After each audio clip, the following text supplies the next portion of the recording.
आइए सदिश योग का त्रिभुज नियम किसे कहते हैं, या सदिश योग का त्रिभुज नियम क्या है वो जानने का प्रयास करते हैं। सदिश योग का त्रिभुज नियम कहता है कि अगर किसी सिस्टम में तीन सदिश काम कर रहे हैं, कितने सदिश? तीन सदिश, और उनका डायरेक्शन ऐसा है कि उनसे एक त्रिभुज का निर्माण हो जा रहा है। मान लीजिए ये है त्रिभुज ए बी सी। किसी निकाय में जैसे मान लीजिए कोई कण है, उस पर तीन बल लग रहे हो, ठीक है, और तो तीन बल लग रहे हैं तो तीनों का डायरेक्शन अलग अलग है। तो अगर उनके डायरेक्शन को जोड़ने से एक त्रिभुज का निर्माण हो जाता है तो सदिश योग के त्रिभुज नियम ये कहते हैं कि अगर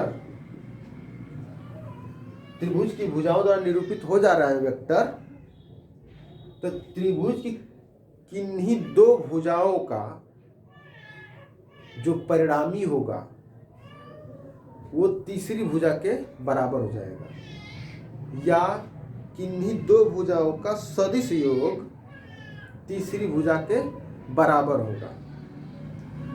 सदिश योग का नियम कहता है, त्रिभुज नियम, कि अगर किसी सिस्टम में तीन सदिश काम कर रहे हैं और तीनों का डायरेक्शन ऐसा है कि त्रिभुज का निर्माण होता है,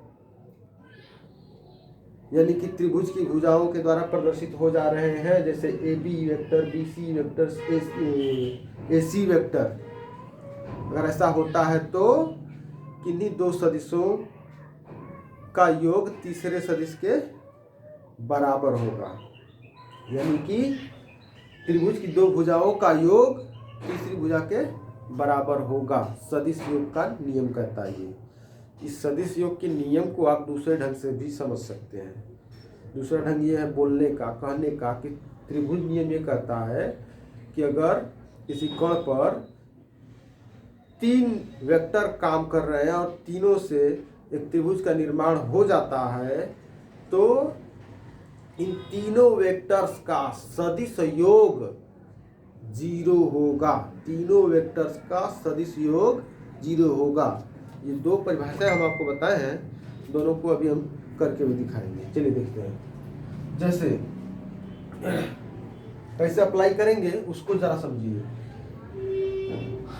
तीनों सदिशों को हम पहले जोड़ रहे हैं। क्या कर रहे हैं? जोड़ रहे हैं। जोड़ने का ढंग क्या है? ए के बाद ए बी के बाद बी सी जोड़ेंगे, फिर उसके बाद ये जोड़ेंगे, या इसको जोड़ रहे हैं, इसको जोड़े, कहीं से स्टार्ट कर लीजिए, ठीक है। लेकिन एक आपको परिपाटी बनाना होगा। परिपाटी देखिए हम बना रहे हैं, ठीक है। परिपाटी हमारा ये कहता है कि भैया आप ये जोड़िए, फिर ये जोड़िए, फिर ये जोड़िए। ये जोड़ने का डायरेक्शन बता रहा है। ये क्या बता रहा है? जोड़ने का डायरेक्शन है। जो गोला खींचे है एक्स्ट्रा में हम, वो क्या बता रहा है? जोड़ने का डायरेक्शन बता रहा है कि पहले ये जोड़िए, फिर ये जोड़िए, फिर ये जोड़िए, या ये जोड़िए तब ये जोड़िए। ये जोड़ने के बाद ये नहीं जोड़ना है, कहने का मतलब ये, ठीक है। चलिए देखते हैं, कहीं से भी जोड़ना चालू कर सकते हैं, कोई दिक्कत नहीं। हम पहले ए बी जोड़ लिया, तो ए बी का डायरेक्शन और इस गोले का डायरेक्शन सेम है, इसलिए ए बी पॉजिटिव लिखेंगे। इसके बाद बी सी आ जाइए, तो हम ये देख रहे हैं कि बी सी का डायरेक्शन और हमारे गोले का डायरेक्शन सेम है, इसलिए भी क्या होगा? पॉजिटिव होगा, ठीक।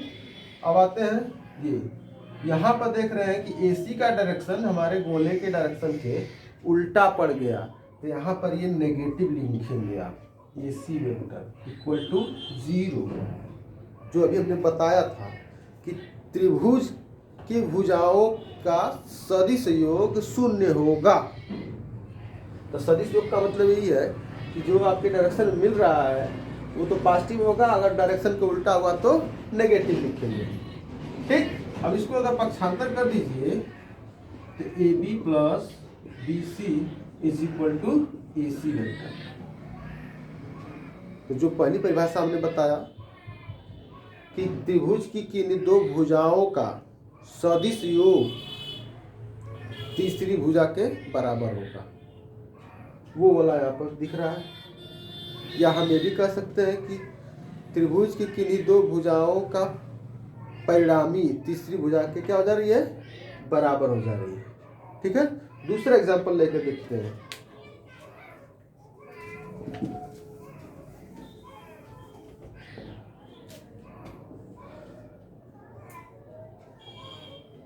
मान लीजिए ये ऐसे है, ये ऐसे है, ये ऐसे है। इस वेक्टर का नाम एक्स वेक्टर, ये वाई वेक्टर और ये जेड वेक्टर है।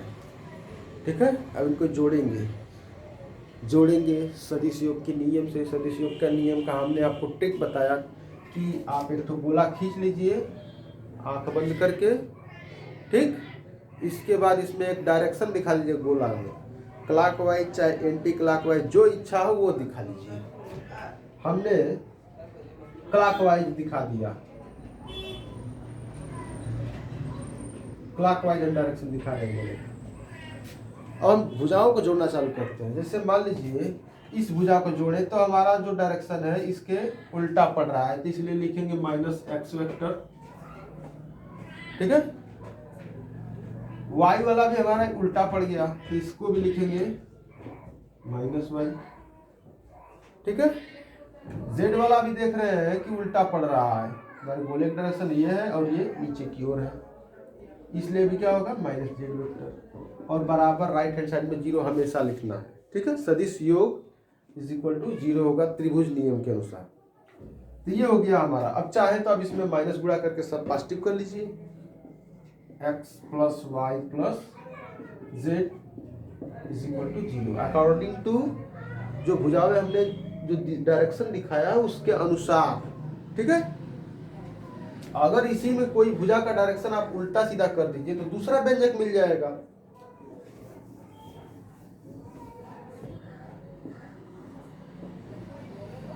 जैसे मान लीजिए ये हो गया हमारा। ठीक है, और ये एक्स वेक्टर है, ये वाई वेक्टर है, ये जेड वेक्टर है। त्रिभुज नियम लगाना है, सदिश योग का त्रिभुज नियम कैसे जोड़ेंगे, फिर वही काम, एक गोला खींच लीजिए। अब गोले का क्लॉकवाइज डायरेक्शन मन मर्जी चाहे एंटी क्लॉकवाइज डायरेक्शन जैसे इच्छा हो वैसे बना लीजिए। ठीक है, हमने क्लॉकवाइज दिखा दिया डायरेक्शन। अब क्या करेंगे, वही काम करेंगे कि जो हमारे डायरेक्शन में मिलेगा वो उसको पॉजिटिव लिखेंगे और जो हमारे डायरेक्शन में नहीं मिलेगा उसको नेगेटिव लिख लेंगे। और इस प्रकार से तीनों भुजाओं को हम जोड़ के राइट हैंड साइड में क्या लिखेंगे, जीरो। चलिए देखते हैं, कहीं से भी स्टार्ट कर सकते हैं। एक्स को जोड़िए, वाई को जोड़िए, जहां से मर्जी वहां से स्टार्ट। हमने एक्स को जोड़ा, देख रही तो उल्टा है डायरेक्शन, माइनस एक्स। इसको देखिए, ये तो मिल रहा है डायरेक्शन में, इसलिए क्या होगा पॉजिटिव। इसको आइए देखिए, तो ये हमारा सेम डायरेक्शन है दोनों का, तो इसलिए क्या होगा positive, Z vector equal to zero. ये हमारा व्यंजक हो गया। ठीक है, सदिश योग के त्रिभुज नियम से अपनी भुजाओं को जोड़ दिया, ये हमारा आंसर है। अब चाहे तो इसको पक्षांतर कर लीजिए, तो ये हो जाएगा x vector is equal to y plus z. ठीक है, तो इस प्रकार से हम सदिश योग के त्रिभुज नियम का उपयोग करेंगे। ठीक है, धन्यवाद।